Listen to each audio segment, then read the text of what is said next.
What's up, guys?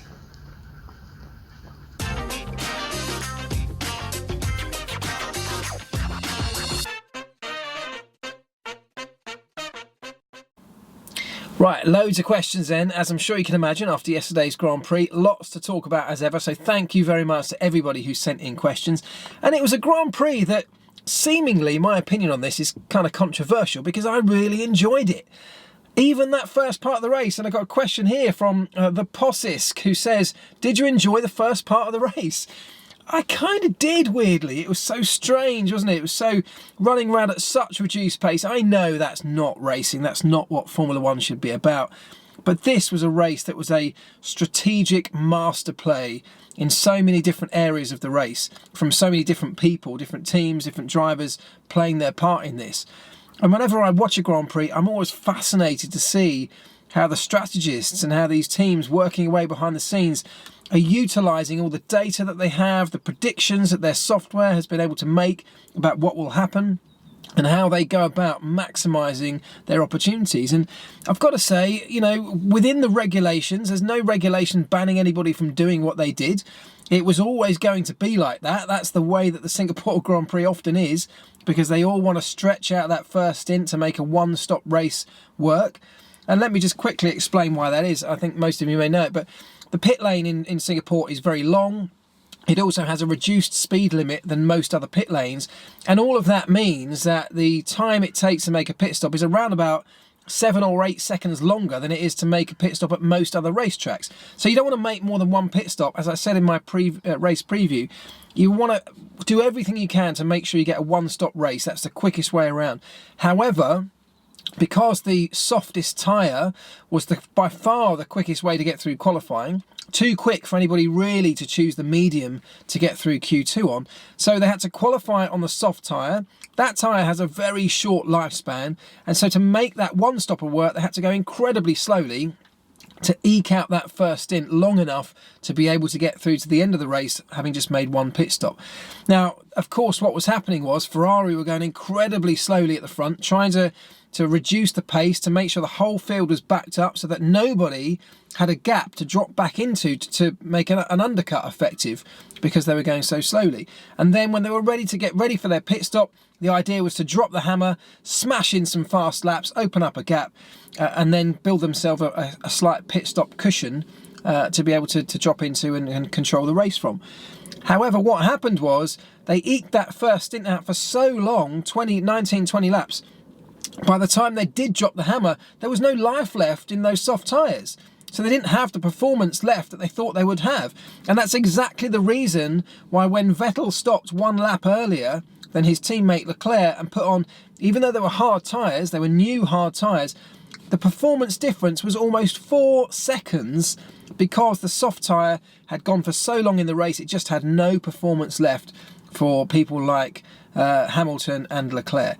And that's why that undercut performance surprised literally everybody, even surprised Ferrari. And that's the reason that Sebastian Vettel ended up in front of his teammate, not because the team were desperately trying to get him into the lead of the race. They were trying to protect against Verstappen, who could have easily undercut him. And that pit stop actually was a very late call, because the team are listening to Red Bull's radio. They know they're bringing Verstappen in. They see the guys coming out into the pit lane. And at that last moment, they call Sebastian Vettel in to make his pit stop to cover that off. It was a really last minute call, and it worked. You have to remember, and I went through last night, I was just, whenever these kind of weird strategy situations crop up, I go and have a look at all the data. It's all available on Forex at Autosport. You can look at the gaps on every single lap. And at that time, there was literally no gap. They couldn't have dropped Leclerc out of the lead of the race into a gap. There wasn't a gap for him to drop into. He was about, I forget now, but I think he was about 3 seconds ahead of Sebastian at the point where Sebastian made his pit stop. So the gaps weren't exactly the same. Plus, if he'd relinquished the lead of the race, Lewis Hamilton would have just gone on, and with a clear track in front of him, maybe just had one more lap of performance that might have affected, might have been able to overcut. In reality, now that we've played the race out, we know that Lewis wouldn't have had the performance in his tyres over and above a new set of hards, so perhaps Leclerc would have still been able to undercut or effectively overcut, but by stopping first would have still been able to come out in front. But they didn't know that. They didn't know the power of the undercut. They didn't realise, they all thought they had more performance left in the soft tyre, and therefore the undercut would be nowhere near as effective as it was. As it turned out, Sebastian, of course, not only jumped Lewis, but jumped his teammate as well. And I know they talked about switching them back later in the race, but look, this is racing. I don't think anybody can argue that this was some kind of set-up thing to manufacture Sebastian into the lead of the race as a number one driver. It wasn't anything like that. It was literally the fact that the undercut surprised everybody. It surprised Mercedes massively, and they lost out hugely in this. It surprised Ferrari themselves, and it certainly surprised Charles Leclerc. Helga Kuistra says, strange situation with Vettel's undercut on Leclerc, who clearly was following instructions to manage his tyres and drive slowly the whole first stint. Will this be the start of Leclerc not following orders anymore? Do you know what? I don't think it will, because I think that Leclerc is smart enough, he's mature enough to understand when he gets that explanation as to exactly what happened. The explanation that I've just given you, pretty much determines why Ferrari made the pit stop, and it also explains exactly why Sebastian came out in front. It was never a master plan, and I think as soon as Leclerc hears that, he'll be fine. I don't think there's anything. I don't get that from Charles Leclerc, that he's that kind of vindictive type of person. If he feels like he's been hard done by, yes, he wants that levelling, but I think when he hears this explanation from his team, he'll be absolutely fine with it. Right, we'll do some more of these a bit later, but I've got to go and catch a train.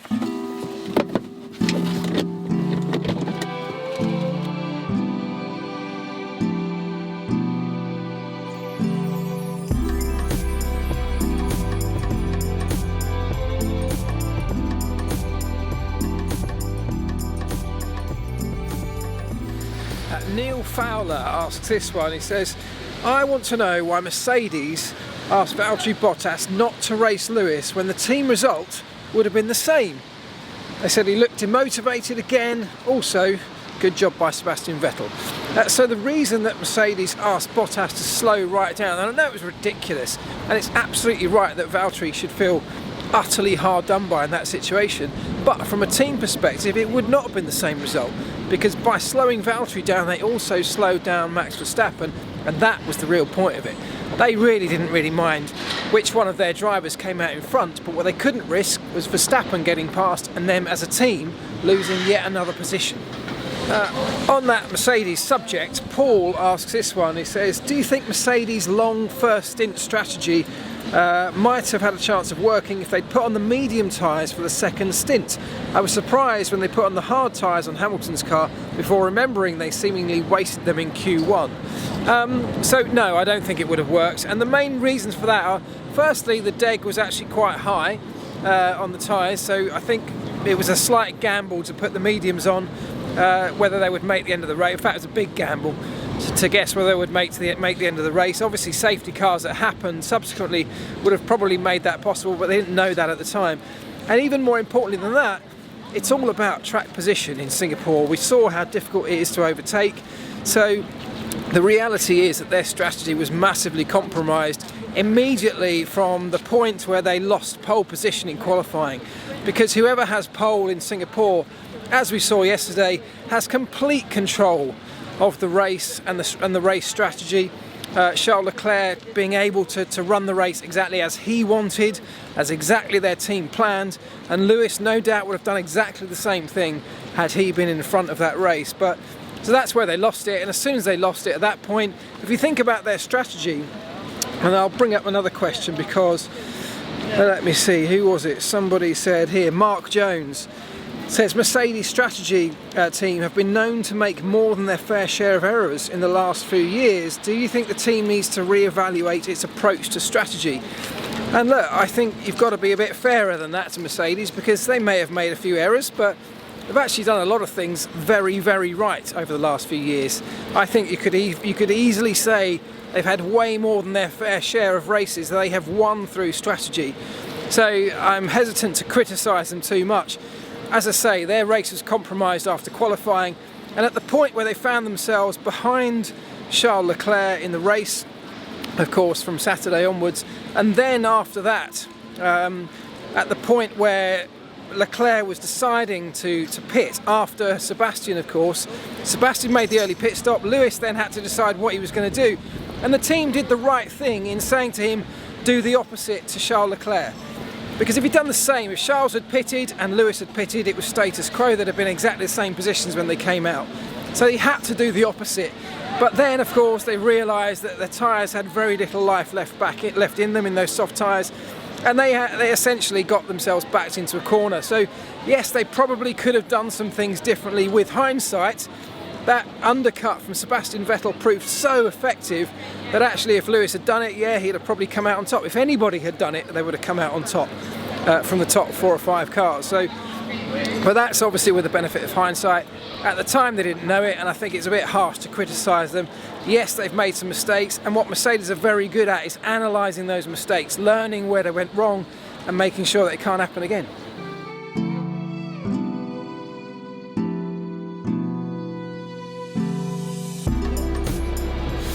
Glentz Joseph says, although street circuits give F1 a different perspective of tactics, does it kill so-called racing or overtaking? Does DRS really count there? What's your view? What can be changed? Look, I know exactly what you're saying. They are very different types of races, but that's exactly why I love them.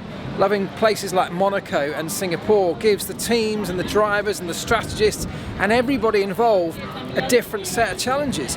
If they were all the same, if they were all pretty similar types of circuit, well then would that be an interesting season, even if we got great racing? Isn't it good to have it mixed up and have the teams have to design cars that might not be perfectly suited to every track, but might be an average of all of them, whereas some have strengths at some circuits and others have strengths at other tracks? For me, that's part of the DNA of Formula One, and I like it. I'm up in London today for a couple of meetings, one with the publisher for my second book, and those of you who keep asking for an update, I can tell you it's going slowly is the answer to that. It will happen, but it's going very slowly. And the other meeting I've got is with the production company that we've just done the Wheeler Dealers project with, talking about any future projects that might be of interest. So quite an interesting set of meetings, and it's always nice to come up to London on such a beautiful day as this.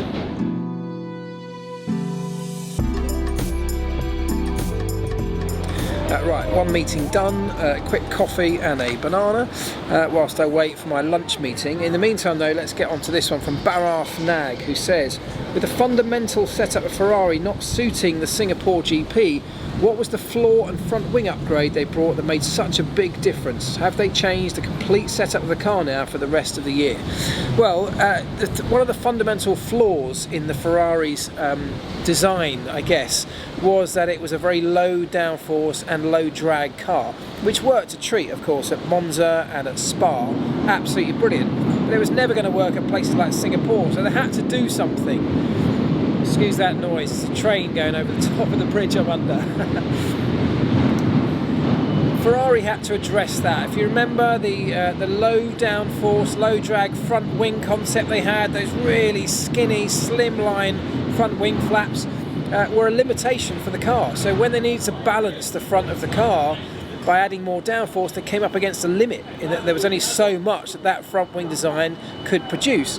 So what they've actually done is they've brought a new front wing, a new nose cone. Part of that has a kind of cape section, a little bit like the Mercedes has, smaller version, but a cape underneath the nose to kind of accelerate airflow towards the floor. Generates a bit of downforce itself, but it also accelerates airflow into that crucial floor area. They've designed a new floor to go with that, with lots of little tweaks and flick-ups and vortex generators in new places around that, all designed at maximising the underfloor aero generation in combination with that front wing. So it wasn't just a case of bolting on a new front wing, it was a whole set of bits that went around that to create a new, slightly higher downforce producing package that they were able to then balance between front and rear, which has overcome, as I say, one of Ferrari's limitations.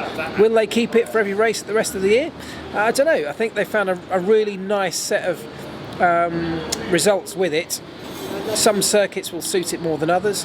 I mean, obviously, if we went back to somewhere like Monza, you'd perhaps want to go back to what we had at Monza, because that was utterly dominant for them. But this is a really nice incremental change that won't only benefit them from this year, but of course with a stable set of regulations for next year, will absolutely carry over into the way that they think about designing their car for 2020 as well. So a really positive step for Ferrari. I just want to pick up on this question because lots of you tweeted me about this on Saturday after qualifying. So this one from Matthew Steer.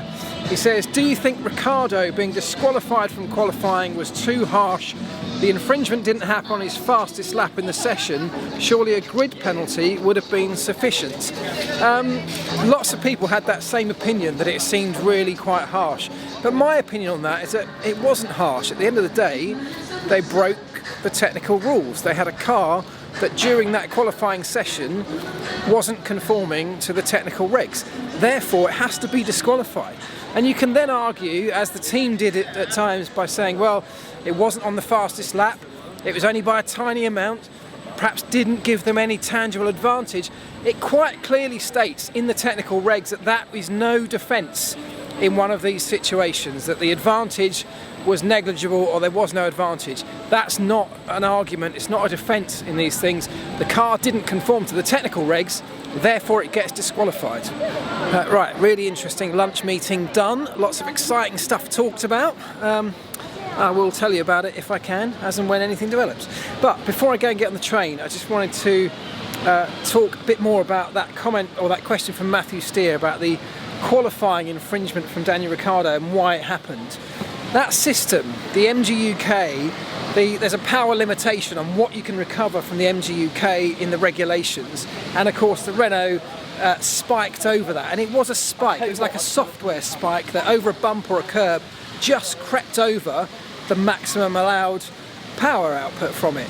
Now, we have this in Formula E quite a lot, where this happens every now and again. The software has a little blip or a glitch, tiny little spike, and it just trips over the maximum allowed. The hardware and the software that runs those systems is all Renault-owned stuff. They control it themselves, they operate it themselves, so they can't look at anybody other than themselves when it comes to looking for a blame or somebody to put at fault for that. And it falls to Renault to operate that system with enough leeway below the maximum allowed power output allowed within the regs to give them a little bit of leeway in case of spikes, power surges, those kind of things. Of course the teams want to push that limit as close to the regulation limit as they possibly can because it gives them a performance advantage, but they need to allow enough to give them a bit of scope if they do get those spikes. So what they need to do is either find ways to prevent that from spiking in the same way, or back the system off a little bit from the limit to give them some scope to cope with those kind of incidents.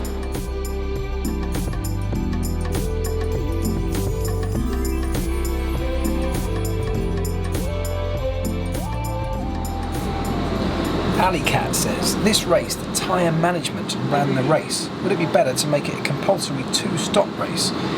I actually agree with you, Alleycat. I think for 2020, whilst we don't have a longer term solution in place, that's absolutely a good way to do it. Make them do 1 stop, make them do 2.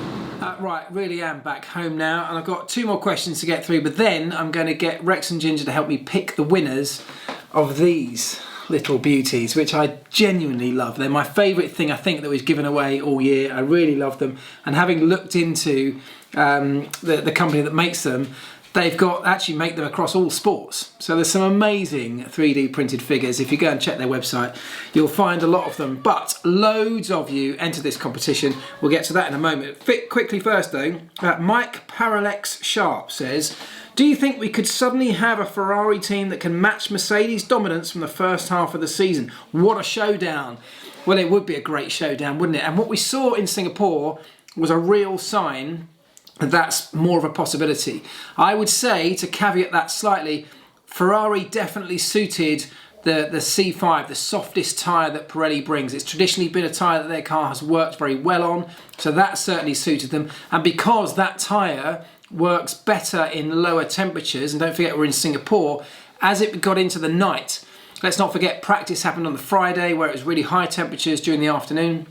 As we got into the nightfall of qualifying in the race, the temperatures lowered a little bit, stabilised, I think that Ferrari really came into its own. And I suspect, particularly around qualifying, Mercedes perhaps were a little bit overconfident in their advantage going into Singapore, and therefore perhaps switched some of the race or the focus on their setup towards the race, whereas Ferrari went all out, focusing on qualifying because they knew that track position would be everything, and so it proved. So I'm not saying that we've now got an absolute level playing field amongst those two teams, but it's definitely a lot closer. And what's important is that the development path from here on in for Ferrari now has a much more tunable platform to work from in terms of its aero balance, and that for them is a really positive thing. So yes, I think we're going to come up against a number of circuits where the balance could tip either way between both of those teams, and at some places Red Bull will come to the mix as well, but it's going to be very close, and that, I wish it had happened since the beginning, but that should provide a really exciting finish to the championship, let's hope. Right, let's finish with this one then. Andre Summers, can you explain why in yesterday's race we saw quite a bit of overtaking in the midfield, but not even any attempts at the front? Speed differences are not that huge either in the tight midfield, right?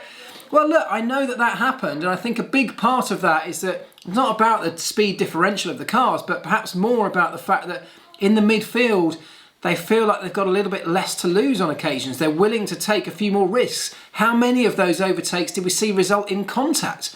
The guys at the front, particularly those that are in even if it's a vague championship fight, but if they're at the front of the field, they feel like they've got more risk or more to lose by making a really late, bold lunge down the inside, potentially ending in ending in contact. They've got the might of people like Mercedes, the board of Mercedes, the weight of the world on their shoulders. They are less likely to take risks in those situations than the guys in the midfield, and I genuinely think that's about it. You know, we knew the guys at the front had a load more pace in hand, so an attempt at an overtake during that slow period would have just resulted in the guy in front speeding up. He had so much performance left in hand. In the middle of the field, less so. There was less space. There was no gap in front, for example, in front of the lead car. So there was less scope to be able to adjust your pace to defend against an overtake. So I think there was more circumstance for it to happen and more appetite for risk to take on those overtakes. But as you saw, as I say, the number of them that ended in contact, and for some of them damage and then race compensating damage, it perhaps wasn't the right move on all occasions, was it? Anyway, thank you so much for all of your questions. Some really great ones this week, and there were so many more that I'll try and answer on Twitter that I couldn't get into the video, so thank you, I appreciate them all. Now though, let's give away these. Rex and Ginger, yeah. Can you come and give us a hand? These, honestly, it's a shame to give them away because I'd quite happily leave them here. Guys, can you give us a hand to give these 3D models away? They're awesome, aren't they? Right, I need one of you to scroll through. Remember how we did it before? Can I scroll this time? Because I didn't scroll last time. Okay. And you said stop, Ginger. Can I stop? Yes. Okay. Right, Ginger, come here then. All the way down to the bottom like that, and then all the way back up to the top. Okay. Rex is not going to look, and at any point, just shout stop. Okay. So you look away. Ginger, you tell him when you're going for it. Look away. Okay. Are you going? Yeah. Yeah. Whenever you're ready. Stop a doodles. Stop, let go then. See where it lands. Here. No. Oh, wait. It was here. No, it's this one here. No, this one here. Okay. So Remco Brewer. Remco Brewer. Let's see, let's make sure you've done everything asked. You have. Your favourite was the Kimi Bois figure, which a lot of you liked. From the print strike page at gpbox.com. So Remco Brewer. Remco Brewer! Congratulations. All 4 of these are coming your way. So well done to you. I'll get in touch with you, find your address and send them off. But thank you to everybody that took part, because lots of you did, and I know why, because these things are brilliant. If you want one, feel free to go and check out the link in the description of the video. It'll take you to the print strike page on the gpbox.com where you can find these and a whole bunch of others. So if you want one and you didn't win, feel free to go and get one. I'm sure they would appreciate that. But for now, guys, thank you very much. Thank you to you two for all your help. It's your birthday. Yeah, thanks, guys, and I'll see you very soon because, of course, double header, back to back, isn't it? Russian Grand Prix this week. Ta-da.